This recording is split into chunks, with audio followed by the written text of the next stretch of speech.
Hey everyone, I'm going to share a slightly different recipe with you today. This is a mushroom pasta sauce and it pairs really well with a low oxalate pasta of your choice.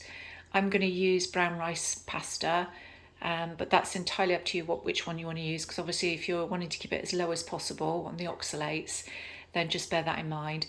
Also, you don't have to use pasta. You can actually pair this quite nicely with rice. It goes very, very well. So I like to have this also with a side salad, and I usually make a good couple of portions out of this, so you can always freeze one of them. So the ingredients we're going to use for this particular dish, we're going to use approximately a tablespoon of coconut oil, and that's just for the frying process. A small handful of chopped coriander. Now, you can use parsley, but again, if you're on a low oxalate diet, just bear in mind that you'll have to reduce the amount quite significantly, whereas coriander is extremely low, so you can top up a bit more with this. But yeah, if you want to use parsley, fresh parsley, just use a very, very small amount. I think it's around a teaspoon you can have, but just double check that on the data sheets.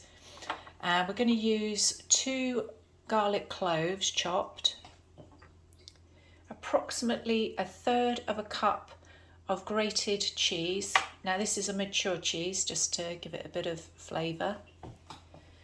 Half a teaspoon of sea salt or salt of your choice. Approximately 100 ml of double cream. And 1 cup of pre-made low oxalate vegetable stock. And then finally, about approximately 200 grams of small white button mushrooms.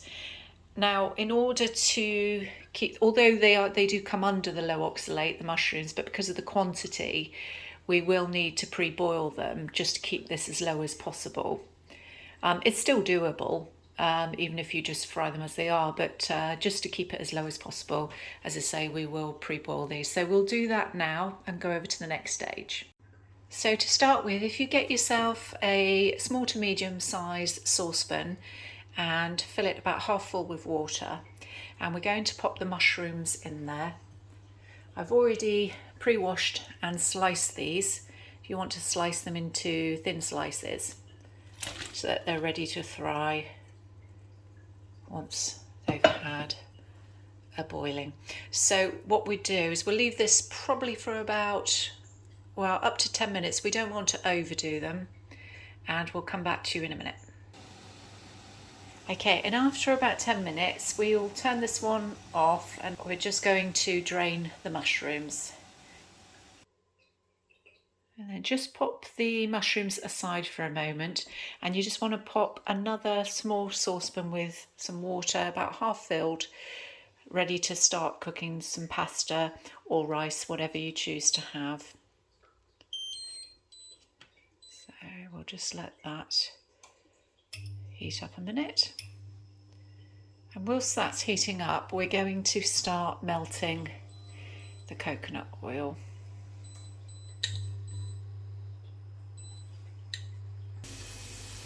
There we go. We've just placed the mushrooms into the saucepan, and we're just going to gently fry these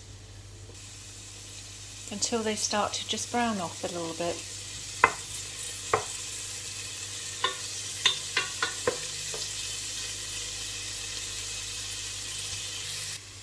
And after just start to go brown, just add the salt.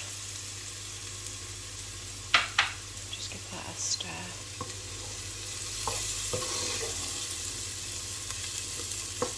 And just give it a couple more minutes.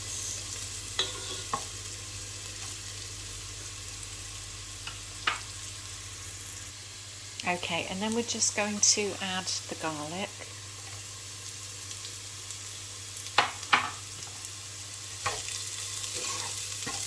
Okay, and again we'll just give that a couple more minutes just to cook slightly. And whilst that's cooking, we're going to pop some pasta into the boiling water, or obviously if you're using rice. I'm going to use approximately half a cup because I am going to have this with a side salad as well.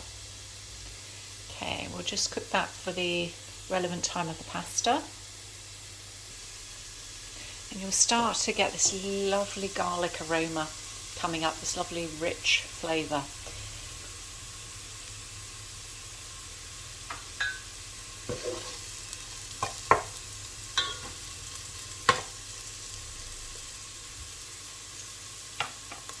Okay, after a couple of minutes you want to just add the vegetable stock.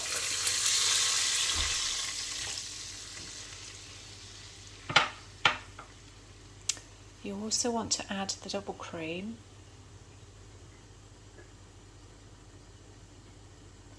You can use another substitute to double cream. I have tried using a couple of other different things, but it really depends on the flavour that you want to achieve, really.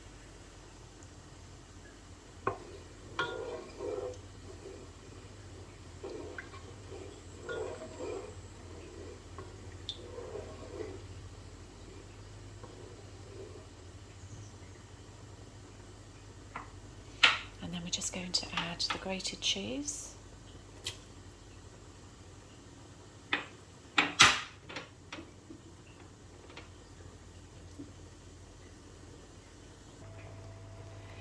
Now this actually cooks very, very quickly, and for those that want to have a slightly thicker sauce, we can just add a little bit thickener to this. The flavour is absolutely there, so it's entirely up to you.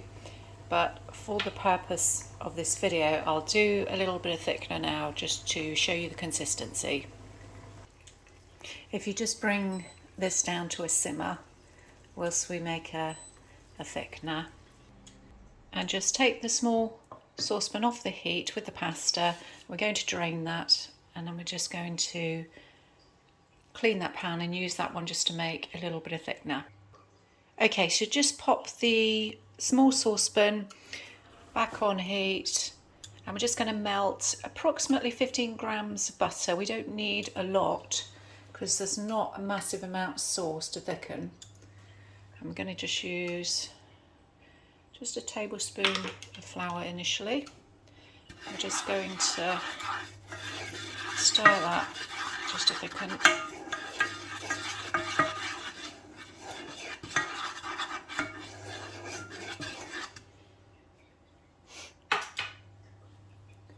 I think it's nicer to have a slightly thicker sauce, so it's really optional though if you want to. I'll just put about another half tablespoon. Just gauge it as you go along with this because it will, depending on the amount of butter you use. That's absolutely fine. So once that's stirred in and you've got a slightly thicker mixture, don't want it too thick, we're going to pop that into the sauce, and then we're going to turn the heat back up on the mushroom sauce so that we can try and get a thicker sauce. Okay, so I've just poured in the thickener, and the flour that I used was the low oxalate white rice flour, and just some butter, and that's thickening already. So that's really optional if you want to do that, you want to have a thicker sauce, or you want to have a runny one, that's absolutely fine. I'll leave that up to you. But the flavour's absolutely still there. And if you want to add a few mushrooms to this recipe, again, as long as you boil them, then it's going to reduce it to trace oxalate, so it's going to be a lot more easier to have more mushrooms in this recipe, which just adds more flavour really. There we go. Okay, I think we're done. So I'm just going to turn this one down slightly to a simmer, just keep it warm. So that's a lovely, nice consistency now. And then we're just going to add some of the coriander.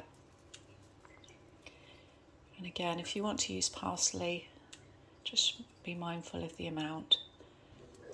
And then we'll just stir in coriander.